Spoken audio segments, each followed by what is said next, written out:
Ladies and gentlemen, welcome to Honolulu, where the local time is approximately 7:40 a.m. For your own safety and the safety of the other passengers around you, please ensure that your seatbelt does remain fastened until we have arrived at the terminal and the captain has switched off the seatbelt sign. If your mobile phone is within reach, you may now switch it on. However, your seatbelt must remain fastened.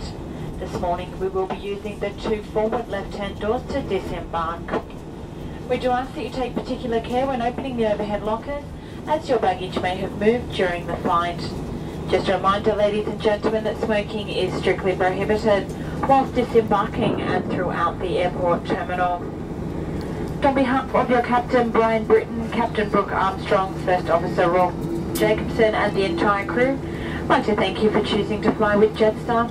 Certainly has been our pleasure having you all on board, and we do look forward to seeing you again when next you choose to fly.